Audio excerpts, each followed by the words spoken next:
the coffee shop on Madison Avenue was the kind of place where professionals met for power lunches and first dates, where the espresso was always perfect and the pastries were displayed like art behind glass cases. Natural light streamed through large windows, illuminating wooden tables and comfortable seating that invited conversation.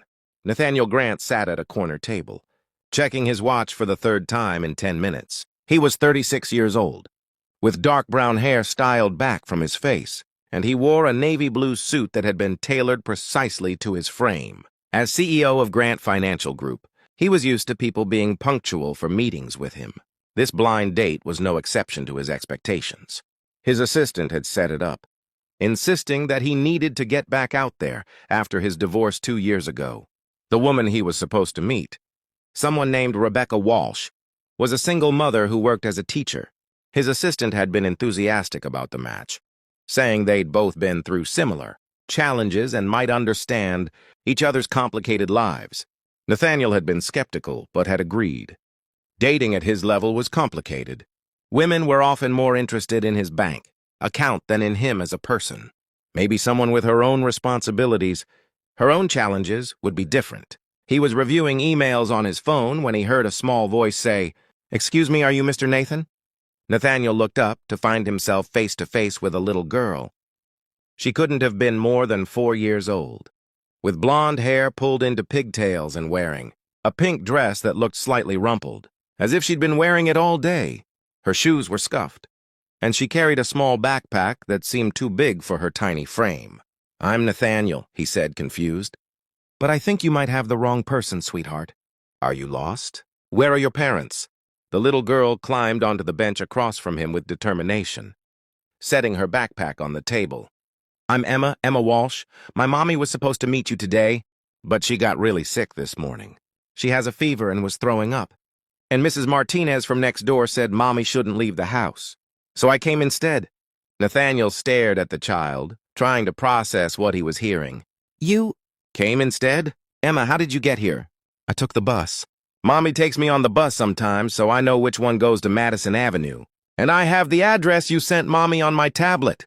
She pulled out a slightly battered children's tablet from her backpack. "See, I have all the messages." Nathaniel felt a mixture of alarm and disbelief. This 4-year-old child had traveled across the city by herself to inform him that her mother was sick? "Emma, does your mother know you're here?" Emma's face fell slightly. "No, she was sleeping. The medicine made her sleepy. But I didn't want you to wait and think Mommy didn't want to come. She was really excited about meeting you. She got a new dress and everything. She just got sick and couldn't come, so I thought I should tell you." Nathaniel's mind was racing. A 4-year-old had taken public transportation, alone to deliver a message because her mother was too sick to call. That suggested either incredibly poor judgment or a level of desperation and resourcefulness that was both alarming and touching. "Emma, I need you to tell me your address right now. We need to get you home and make sure your mother knows you're safe." "Are you mad at me?" Emma asked, her blue eyes filling with tears. "I just wanted to help. Mommy's been so sad lately because Daddy left and she has to work a lot, and she doesn't have friends to go out with." When she got the message about meeting you, she smiled for the first time in forever. "I didn't want you to think she didn't care." Nathaniel felt his chest tighten. This child, barely old enough for kindergarten, was trying to take care of her mother's emotional well-being. "I'm not mad at you, Emma. I'm concerned. What you did was brave, but also very dangerous. You could have gotten hurt or lost. But right now, we need to get you home safely. Can you tell me where you live?" Emma recited an address in a neighborhood Nathaniel knew was several miles away. He immediately pulled out his phone and called his driver. "Charles, I need you at the Madison Avenue coffee shop immediately. We have a situation." While they waited, Nathaniel ordered Emma a hot chocolate and a pastry. She accepted them with the kind of gratitude that suggested treats like this weren't common in her life. "Tell me about your mom," Nathaniel said, trying to keep Emma calm while also gathering information. "What does she do?" "She's a teacher. She teaches little kids like me how to read and write. She works really hard and sometimes she brings work home and stays up late, grading papers. She says teaching is important because it helps kids have better lives." "And your dad?" Emma's face clouded. "He left 6 months ago. He said he didn't want to be married anymore, and that he wanted to go live with his new girlfriend. Mommy cried a lot after he left. She tries to hide it, but I hear her sometimes at night. Nathaniel felt anger building toward a man he'd never met. What kind of person abandoned a family like that? His car arrived, and Nathaniel helped Emma gather her things. As they walked to the vehicle, he noticed how small she looked, how vulnerable. The fact that she'd made this journey alone was both remarkable and deeply troubling. "Charles, we're going to this address," Nathaniel said, giving Rebecca Walsh's location. "And please keep your speed reasonable. I don't want to frighten my passenger." Emma sat beside him in the back seat, clutching her backpack and sipping her hot chocolate. "Is your car really big because you're really rich?" she asked with the blunt honesty only children possess. "I do okay," Nathaniel said with a slight smile. "I work hard and I've been fortunate. Mommy says rich people are usually mean because they only care about money." "But you don't seem mean. You bought me hot chocolate." "Your mommy is probably speaking from experience with some unkind people. But money doesn't make someone good or bad. What matters is what you do with it and how you treat people." "That's what Mommy says, too." "About treating people good?" "She says it doesn't matter if you're rich or poor. What matters is being kind." "She's very kind. She helps our neighbors, and she always gives food to homeless people. And she volunteers at the church, even though she's really tired."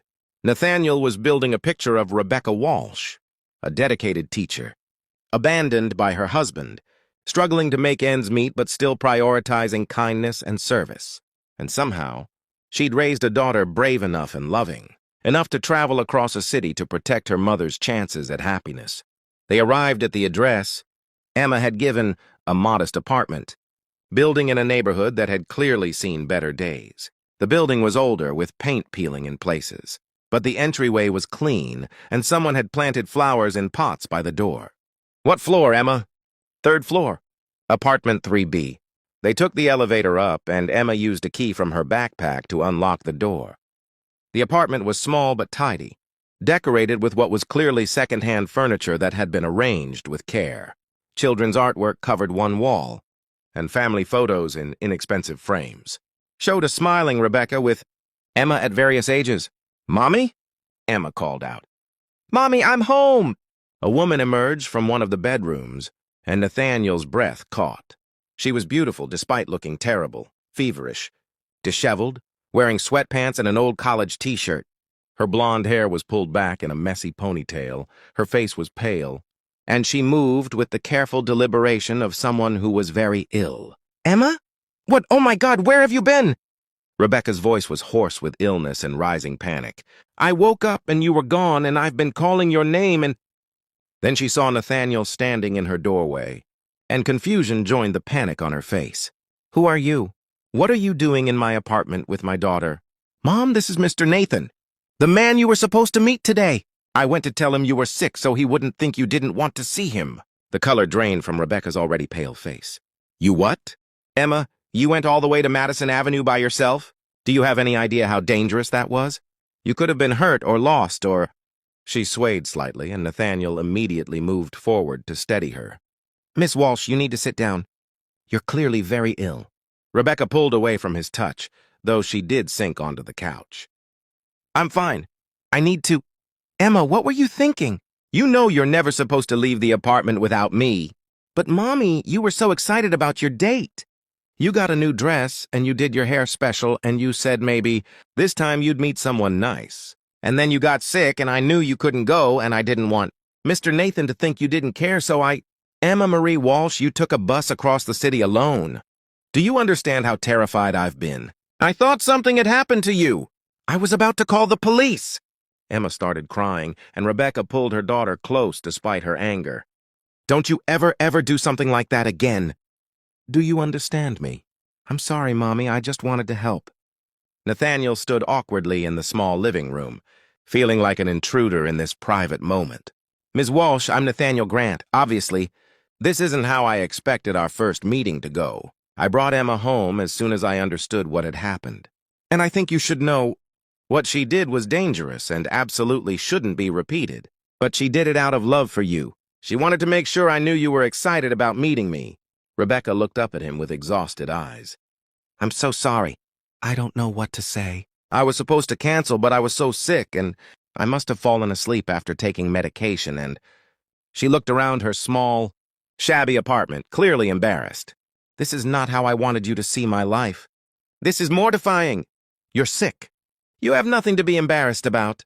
I have a 4-year-old who apparently thinks it's okay to travel across the city alone to deliver messages to strangers. I'd say I have plenty to be embarrassed about. She's 4. She made a mistake.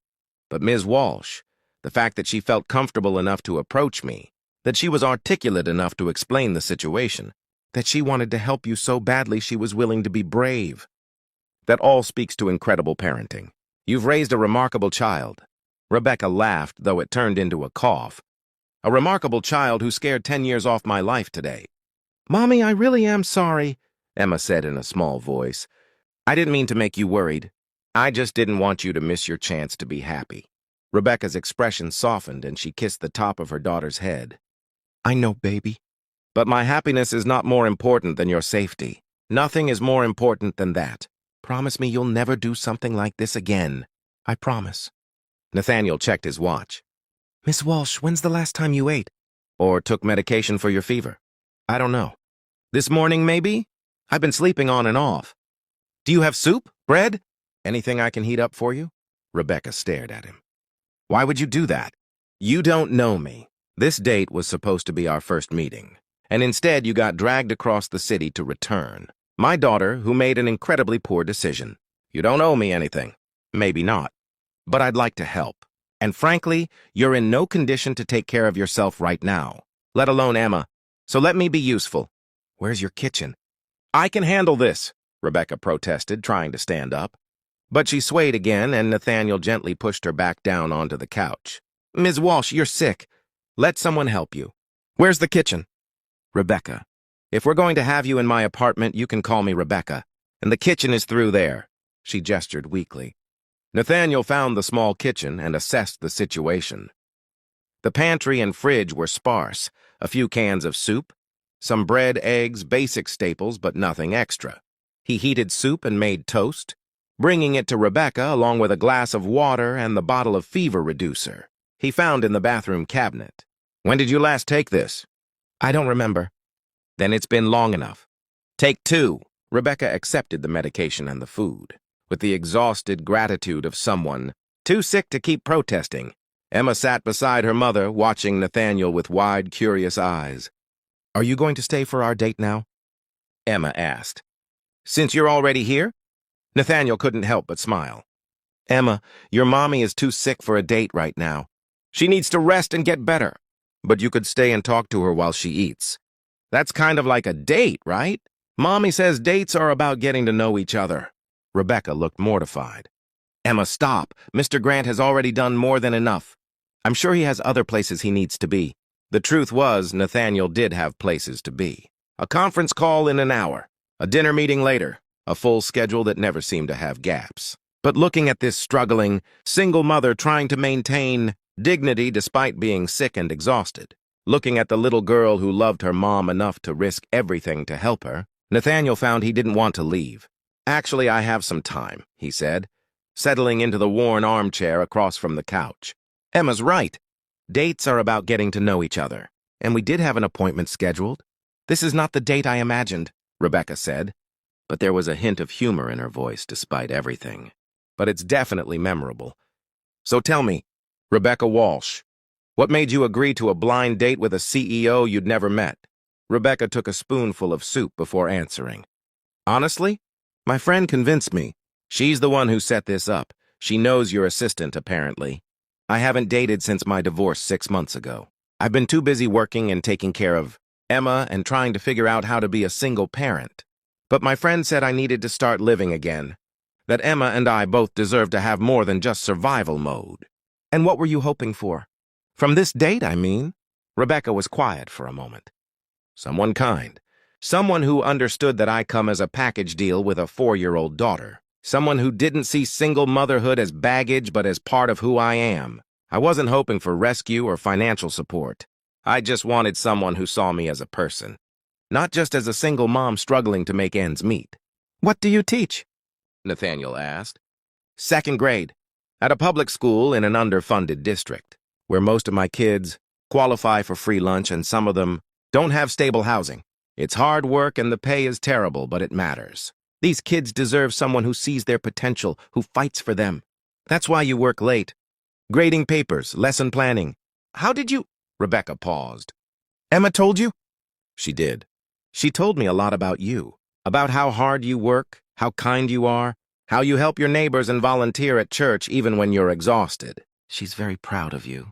I'm very proud of her too, even when she makes incredibly poor decisions that scare me half to death. Emma, who'd been listening quietly, spoke up. Mommy, can Mr. Nathan come back when you're not sick? So you can have a real date? Emma, that's not how it works. Mr. Grant has been incredibly patient, but I'm sure he has no interest in— Actually, Nathaniel interrupted, I'd like that. If you're interested, once you're feeling better, I'd like to take you to dinner, a real date, without emergency medical situations or cross-city, rescues of brave but misguided 4-year-olds. Rebecca stared at him. Why? After all this chaos, why would you want to see me again? Because in the hour I've spent with you and Emma, I've learned more about what matters than I have in the last year of perfectly pleasant but meaningless dates. You're raising an incredible daughter despite incredible circumstances. You're dedicated to work that makes a difference even though it doesn't pay well. And you haven't once asked me for anything, even though you're clearly struggling. That tells me everything I need to know about your character. Rebecca's eyes filled with tears. I don't know what to say. Say you'll have dinner with me next week. Once you're healthy. Somewhere nice where we can talk without Emma present? No offense, Emma. None taken, Emma said cheerfully. Mommy needs grown-up time sometimes. Rebecca laughed despite the tears. Okay, yes, I'd like that. Nathaniel stayed another half hour, making sure Rebecca had everything she needed, ensuring Emma understood that what she'd done was dangerous and should never be repeated, and programming his number into Rebecca's phone in case they needed anything. As he was leaving, Emma grabbed his hand. Thank you for being nice to my mommy, and for not being mad at me for making a mistake. You're welcome, Emma. But remember what we talked about. No more adventures alone, okay? Okay, but Mr. Nathan? I think you and Mommy are going to like each other a lot. She smiled more today than she has in months. Even though she's sick and everything went wrong, she's still smiling. I think that means something good. A week later, Nathaniel picked Rebecca up for their proper first date. She was healthy now, wearing the dress she'd planned to wear for their original meeting. Her hair styled, looking beautiful and nervous. Over dinner at an elegant but comfortable restaurant, they talked for hours. About their childhoods, their failed marriages, their fears and hopes and dreams. Nathaniel told her about the pressure of running his late father's company, about the divorce from a woman who'd loved his money more than him. Rebecca told him about her passion for teaching, about the challenges of single parenthood, about rebuilding a life after betrayal. I need to be honest with you, Rebecca said over dessert. I don't know how to date someone at your level. I live in a tiny apartment. I buy my clothes at discount stores. I watch every penny because I have to. And I have a daughter who will always be my first priority. Good, Nathaniel said. Because I don't want someone who's impressed by money. I want someone who's impressed by character. I want someone whose priorities are in the right place. Someone like you. They dated for a year, taking things slowly because both had been hurt before and because Rebecca was careful about who she let into Emma's life. But Nathaniel proved himself over and over. He showed up to Emma's school events. He helped Rebecca with grocery shopping without making her feel like charity. He talked to her as an equal, valued her opinions, respected her boundaries. And Emma, who'd started this whole thing with her brave if misguided adventure, was their biggest supporter. On the 1-year anniversary of Emma's bus trip to Madison Avenue, Nathaniel took both Rebecca and Emma out to dinner. At the end of the meal, he knelt down in front of Emma first. Emma Walsh, I'd like to ask why